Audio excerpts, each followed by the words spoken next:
Shalom semuanya, Bapak Ibu semuanya, kembali bertemu dengan saya Yosafat di Renungan Tengah Minggu. Pada kali ini saya akan mencoba memberikan sedikit renungan firman Tuhan yang diambil dalam 1 Korintus 12 ayat 1 sampai 11. Di mana dalam perikopnya kalau di Alkitab dituliskan rupa-rupa karunia tapi satu roh. Saya akan bacakan di mana sekarang tentang karunia-karunia roh, aku mau saudara-saudara supaya kamu mengetahui kebenarannya. Kamu tahu bahwa pada waktu kamu masih belum mengenal Allah, kamu tanpa berpikir ditarik kepada berhala-berhala yang bisu. Karena itu aku mau meyakinkan kamu bahwa tidak ada seorang pun yang berkata-kata oleh roh Allah dapat berkata terkutuklah Yesus, dan tidak ada seorang pun yang dapat mengaku Yesus adalah Tuhan selain Roh Kudus. Ada rupa-rupa karunia tapi satu roh, dan ada rupa-rupa pelayanan tapi satu Tuhan, dan ada berbagai-bagai perbuatan ajaib tapi Allah adalah satu yang mengerjakan semuanya dalam semua orang. Tapi kepada tiap-tiap orang dikaruniakan pernyataan roh untuk kepentingan bersama. Sebab kepada yang seorang roh memberikan karunia untuk berkata-kata dengan hikmat, dan kepada yang lain roh yang sama memberikan karunia berkata-kata dengan pengetahuan. Kepada yang seorang roh yang sama memberikan iman, dan kepada yang lain ia memberikan karunia untuk menyembuhkan. Kepada yang seorang roh memberikan kuasa untuk mengadakan mujizat, dan kepada yang lain ia memberikan karunia untuk bernubuat. Dan kepada yang lain lagi ia memberikan karunia untuk membedakan bermacam-macam roh. Kepada yang seorang ia memberikan karunia untuk berkata-kata dengan bahasa roh, dan kepada yang lain ia memberikan karunia untuk menafsirkan bahasa roh itu. Tapi semua itu dikerjakan oleh roh yang satu dan yang sama, yang memberikan karunia kepada tiap orang-orang khusus seperti yang dikehendakinya. Ini adalah sebuah perikop yang sangat menarik, Bapak Ibu semuanya. Ini kita lihat bahwa ini sangat jelas, sebetulnya sangat sederhana, bahwa ini adalah sebuah konflik ya, kalau dilihat dari tulisannya, di mana Rasul Paulus ingin menengahi ya. Kalau kita lihat di sini kan bahwa ada orang-orang percaya yang ribut, sebetulnya bahasa kasarnya yang ribut, yang sedikit konflik,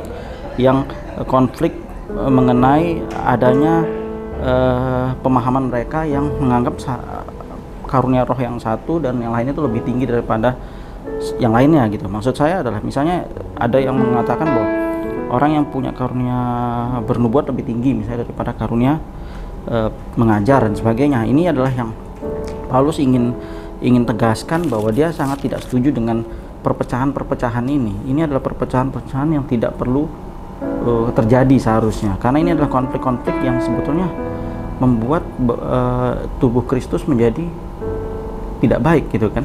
Kalau kita lihat bahwa sebetulnya ini adalah rupa karunia yang dilihat adalah, kita harus melihat itu adalah sebuah nilai yang positif, bukan nilai yang negatif ya. Jadi ketika kita lihat bahwa itu adalah karunia itu berbeda-beda ya kan. Bapak Ibu bisa mengetahui bahwa ketika kita berpikir bahwa karunia itu satu adalah sumbernya, tapi karunia itunya banyak. Artinya ketika kita lihat bahwa ada orang yang punya kemampuan, kalau kita lihat dalam konteks sekarang misalnya ada karunia, kalau orang sekarang misalnya ada yang punya talenta atau kemampuan berbeda, ini yang lebih penting. Artinya adalah yang penting bukan masalah dia harus yang punya talenta bermain bola lebih baik daripada yang tidak, atau yang bermain catur lebih baik, enggak, bukan seperti itu. Atau yang kemampuan misalnya ada yang punya kemampuan berbicara lebih baik di depan umum dibandingin yang berpikir, kemampuan analitisnya itu lebih baik. Saya kira itu tidak juga, karena kita punya kemampuan yang berbeda-beda. Inilah yang sebetulnya dalam pemahaman Paulus mau ditekankan, bahwa karunia ini yang terpenting adalah bukan masalah beda-bedanya, tapi adalah sumbernya, karena yang memberikan adalah Allah.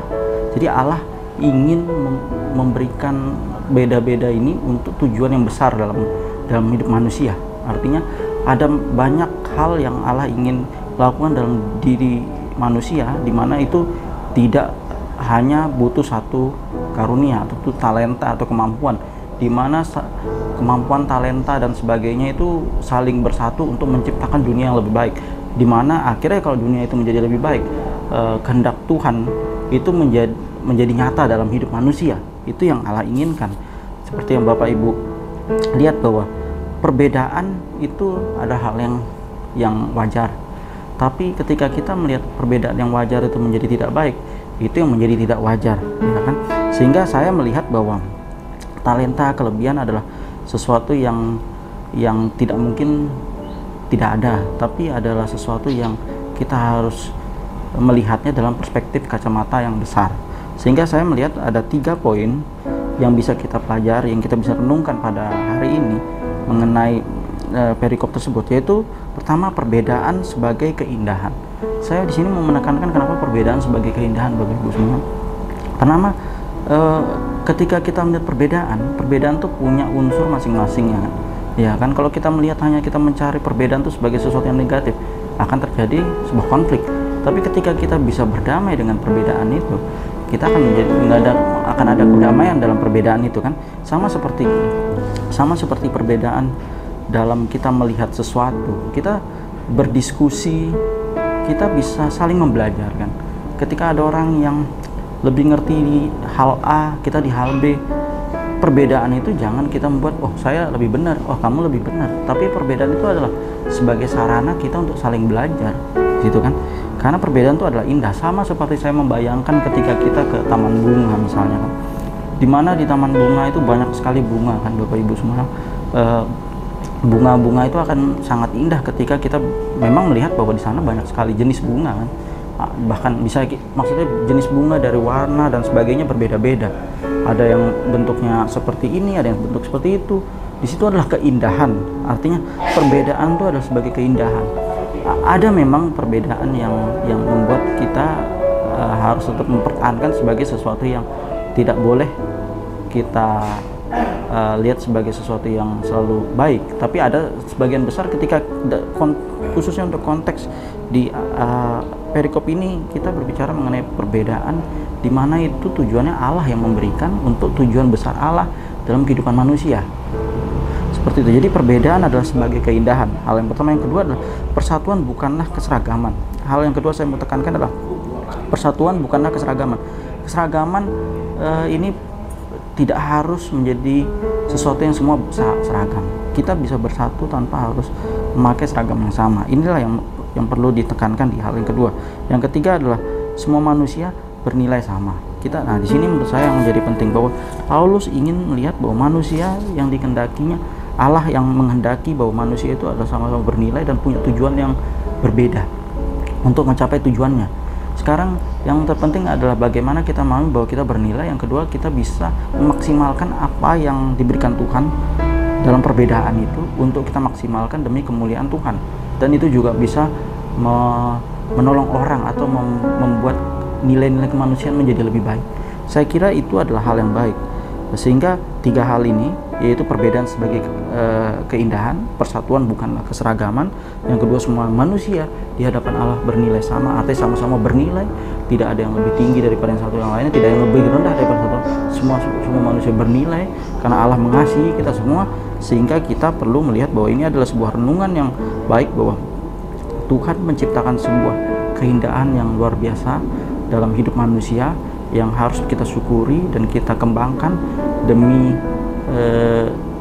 kebersamaan kita sebagai ciptaannya, dan kita bisa menjalankan kehendaknya dengan baik. Semoga renungan firman Tuhan pada hari ini dapat kita jalankan, kita dapat mengerti dan kita dapat memahaminya, sehingga ini menjadi berkat bagi kita semua. Amin.